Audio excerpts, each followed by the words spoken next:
Hello and welcome guys. Cold war इसके बारे में आप सब लोगों को पता ही होगा, लेकिन आज हम लोग इस वीडियो में डिस्कस करेंगे कोल्ड वॉर शुरू कैसे हुआ था।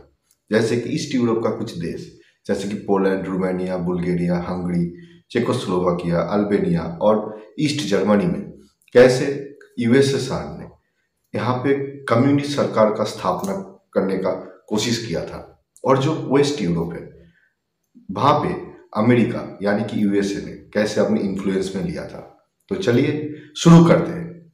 लेकिन सबसे पहले जान लेते हैं कोल्ड वॉर है क्या। कोल्ड वॉर एक तरह का युद्ध है जहां पे जो दो पार्टीज था इस युद्ध में हिस्सा लेने वाला।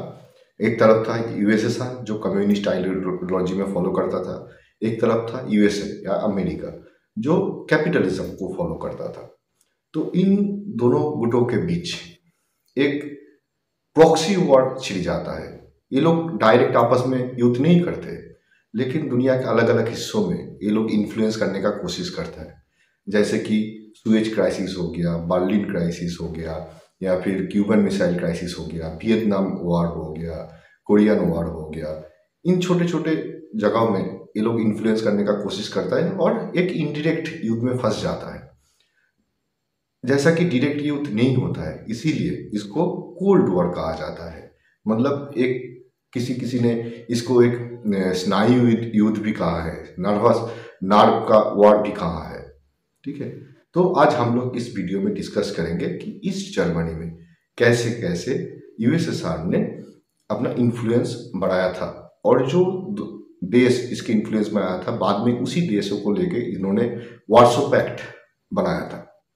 सेकेंड वर्ल्ड वॉर के टाइम में जो पोलैंड था वहां पे कम्युनिस्ट लीडर बहुत उभर के आता है जिसका नाम था बोलेस्लाव बेरट। तो यूएसएसआर क्या करता है, यूएसएसआर इस कम्युनिस्ट जो लीडर है इसको मदद करता है और एक वहां पे कम्युनिस्ट के फेवर में एक सरकार का स्थापना करता है। हालांकि राशिया ने इसको वादा किया था कि जो जो सरकार होगा वहां पे जो नॉन कम्युनिस्ट लीडर्स है, जो नॉन कम्युनिस्ट मिनिस्टर है वो रह सकता है। लेकिन ऐसा एक फॉल्स कमिटमेंट था, ऐसा होता नहीं है। और 1945 में पोलैंड क्या करता है, राशिया को एक जमीन का हिस्सा, पोलैंड अपने जमीन का हिस्सा राशिया को गिफ्ट कर देता है। और फिर 1947 में एक बार दोबारा जो इलेक्शन होता है वहां पे कम्युनिस्ट एकदम जो टोटल मेजोरिटी लेके यहाँ पे आता है पोलैंड में, और एक पूरा का पूरा कम्युनिस्ट सरकार का स्थापना करता है जहाँ पे कोई नॉन कम्युनिस्ट लीडर था ही नहीं। और जो भी नॉन कम्युनिस्ट लीडर्स था उसको पकड़ पकड़ के मार रहे थे ये लोग, खोज खोज के मार रहे थे। मतलब पूरा का पूरा जो डेमोक्रेटिक जो आवाज है उसको दबाने का कोशिश लगा था। ये जो नया सरकार बनता है इसका जो हेड होता है वो पहला हमारा जो पोलैंड का जो कम्युनिस्ट लीडर था बोलेस्लाव बेरट यही होता है। और यहाँ पे जो नॉन कम्युनिस्ट पार्टियां था जैसे कि socialist worker party, Polish pageants party, peasants party, तो इन पार्टियों को भी टोटल तरीके से मतलब दबाया जाता है। यहाँ पे जो जो लीडर था, जो भी कम्युनिज्म के फेवर में नहीं था, तो उसको भी गिरफ्तार किया जाता है, हत्या किया जाता है। यहाँ तक कि जो यहाँ पे कैथलिक जो चर्च था वहाँ का जो पोप थे, जो भी प्रीस्ट थे, उनको भी गिरफ्तार किया जाता है। जो भी कम्युनिस्ट के फेवर में नहीं बोलता था, जो भी ऑपोजिशन में आता था उसको गिरफ्तार कर लिया जाता था। और इन सब काम का जिम्मेदारी दिया गया था एक जनरल को जो एक रशियन था, और रशिया ने खास तौर पे उसको पोलैंड में अपॉइंट किया था। मतलब इतना ज्यादा प्रभाव था उस दौरान सेकेंड वर्ल्ड वॉर के बाद पोलैंड पे यूएसएसआर का। तो ऐसे ही करते पोलैंड को पूरा का पूरा एक कम्युनिस्ट आइडियोलॉजी में ढाला गया। कम्युनिस्ट वहां पे सरकार का स्थापना किया गया और पूरा का पूरा उसका जो है एक कम्युनिज्म को वहां पे थोपा गया।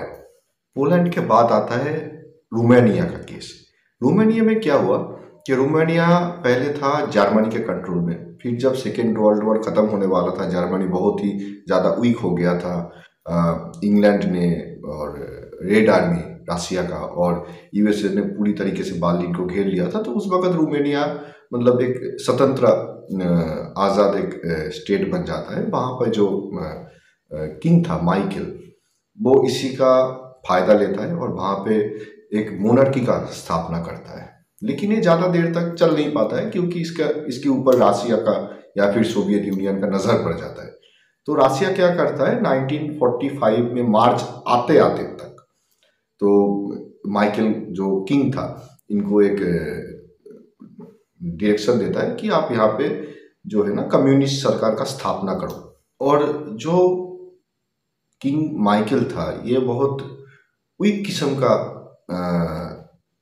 राजा था, तो इनको फॉलो करना ही था यूएसएसआर का बात, क्योंकि यूएसएसआर बहुत ताकतवर था। तो इसलिए माइकल क्या करता है कि 1946 में एकदम शुरुआत में तो यहाँ पे एक जनरल इलेक्शन करता है। वहाँ पे नेशनल डेमोक्रेटिक फ्रंट जीत जाता है, जो कि जहाँ पर मेजोरिटी कम्युनिस्ट आइडियोलॉजी में मानने वाला जो भी मेंबर्स थे। तो ये लोग क्या करते हैं, जब ये जीत जाता है तो जो नॉन कम्युनिस्ट था, जो आवाज़ उठा रहा था कम्युनिज्म के अगेंस्ट में, उनको एकदम सप्रेस कर देता है, दबा देता है। तो ये हालात माइकल से देखा नहीं जाता, तो माइकल भी इसका अपोजिशन में आ जाता है कम्युनिस्ट का, और नेशनल डेमोक्रेटिक फ्रंट का भी अपोजिशन में आ जाता है और ये रिजाइन कर देता है अपने पोस्ट से। जब किंग माइकल रिजाइन कर देता है और पूरा का पूरा जो नॉन कम्युनिस्ट था, जो भी आवाज़ उठा रहा था, इनको पूरा का पूरा सप्रेस कर दिया जाता है, किसी को मार दिया जाता है, किसी को जेल में डाल दिया जाता है फॉल्स एलिगेशन लाके। तो जो नेशनल डेमोक्रेटिक फ्रंट है ये इसको थोड़ा ट्रांसफॉर्म करके रोमेनियन वर्कर्स पार्टी बनाया जाता है। ये 1947 का बात है, जहां पे सिर्फ और सिर्फ कम्युनिस्ट आइडियोलॉजी में मानने वाला, यूएसएसआर को फॉलो करने वाला लोग ही थे। और इसी तरीके से पूरा रोमेनिया को भी, पोलैंड के बाद पूरे रोमेनिया को भी एक कम्युनिस्ट ढांचे में लिया जाता है यूएसएसआर के द्वारा। रोमेनिया के बाद जो स्टेट नजर पे आता है वो है बुल्गारिया। बुल्गारिया में जब सेकेंड वर्ल्ड वॉर होने लग रहा था तो 1944 में वहाँ पे डिसाइड किया जाता है कि जो कम्युनिस्ट है, नॉन कम्युनिस्ट है, सबको लेके एक मिला जुला सरकार बनाते हैं, एक जिसका नाम दिया जाता है फादरलैंड फ्रंट। लेकिन ये ज़्यादा देर तक चलता नहीं है, क्योंकि वहाँ पे जो एक लीडर था, नेशनलिस्ट लीडर था, जो रोमेनिया को एक स्वतंत्र राष्ट्र या फिर देश बनाना चाहता था, जिसके अंदर नेशनलिज्म का भावना बहुत डीप था, डीप हार्टेड था, उसका नाम था निकोलो पेट्कोव। तो वो कम्युनिज्म का विरोध में खड़ा हो जाता है। तो फिर क्या होता है कि उसके खिलाफ कुछ एंटी नेशनलिज्म का एलिगेशन लगा के उसको गिरफ्तार कर लिया जाता है और उसको हत्या कर दिया जाता है। तो इसी तरीके से जो नेशनलिज्म का आवाज़ है उसको दबा दिया जाता है और उसके साथ जो उसको फॉलोअर्स थे उसको भी हत्या कर दिया जाता है कम्युनिस्ट लोगों के द्वारा। तो आप जैसे कि देख सकते हो कि पोलैंड हो, रोमेनिया हो या बुल्गारिया हो, वहाँ पे किस तरीके से नॉन कम्युनिज्म को, नॉन कम्युनिस्ट जो कैपिटलिज्म को मानने वाला था या फिर नेशनलिज्म को मानने वाला था, उसको किस तरीके से दबा दिया जाता है। फिर बुल्गारिया में जो होता है वो बहुत इंटरेस्टिंग है, जॉर्ज डिमिट्रोव। फिर उसके बाद वहाँ पे जो किंग था साइमन द सेकेंड, उसको हटा के वहाँ पे एक जो यूएसएसआर था, यूएसएसआर के हिसाब से वहाँ पे एक सरकार का गठन करता है, जहाँ पे सिर्फ और सिर्फ कम्युनिस्ट फॉलोअर्स ही थे और पूरी तरीके से यूएसएसआर को सपोर्ट करने वाले लोग ही थे।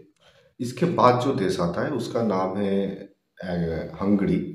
वहाँ पे जब सेकेंड वर्ल्ड वॉर चलने लग रहा था 1944 में, वहाँ पे एक डिसीजन होता है कि जो कम्युनिस्ट है, जो कम्युनिस्ट आइडियोलॉजी के फॉलो करने वाले लोग हैं या फिर नॉन कम्युनिस्ट है, उनको मिला जुला के एक सरकार बनाया जा सकता है। फिर उसी के दौरान 1945 में एक इलेक्शन होता है, जहाँ पे जो कम्युनिस्ट पार्टी था उनको 17% वोट मिलता है और एग्रेरियन स्मॉल होल्डर्स पार्टी, उनको मेजोरिटी ऑफ वोट्स मिलता है, तकरीबन 60%। तो जो अभी जो मेजोरिटी जो जिसको वोट मिला है वो क्या करता है, वहाँ से फिर जो प्राइम मिनिस्टर है, जो प्रेसिडेंट है, उनको अपॉइंट किया जाता है। लेकिन जो कम्युनिस्ट पार्टी था, वो भी दो मेजर पोस्ट पे अपना कैंडिडेट को अपॉइंट करते हैं। जैसे राकोसी एक वहाँ पे लीडर था, उनको अपॉइंट किया जाता है as a assistant prime minister. और इमरे नेगी जो था, उनको जो पोस्ट मिलता है, वो भी कम्युनिस्ट पार्टी का एक लीडर था, तो उनको पोस्ट मिलता है एज ए होम मिनिस्टर। अभी जो जो होम मिनिस्टर होता है, आपको सब लोगों को पता है कि उनके अंडर पुलिस आता है। तो जो एडमिनिस्ट्रेशन का जो पूरा का पूरा जो जिम्मेदारी है, तो उसका जो पावर है वो आ जाता है कम्युनिस्ट पार्टी के पास। तो ये क्या करता है कि जो एग्रेरियन स्मॉल होल्डर्स पार्टी का जो भी लीडर्स है, जो भी मेंबर्स है, जो भी आवाज़ उठा रहा है, उनको किसी ना किसी तरीके से एंटी नेशनलिस्ट घोषणा कर दो, फिर उसको अंदर ले लो। मतलब ये एंटी नेशनलिस्ट सुन के कुछ आज का बात भी याद आ रहा होगा आप लोगों को, तो ये भी रियलिटी है, ये खेल आज का नहीं है, बहुत पहले से शुरू हुआ है। तो हालांकि वो दूसरा बात है, लेकिन 1947 आते आते ये सब कुछ हो रहा था हंगरी में। फिर 1949 और 20 मार्च को फिर दोबारा एक इलेक्शन होता है। उस इलेक्शन में पूरा का पूरा मेजॉरिटी जो पार्टी उभर के आता है वो है कम्युनिस्ट पार्टी। और इसी तरीके से वहाँ पे हंगरी में भी एक यूएसएसआर के फेवर में एक सरकार का स्थापना किया जाता है। तो बस यही है आज के वीडियो में।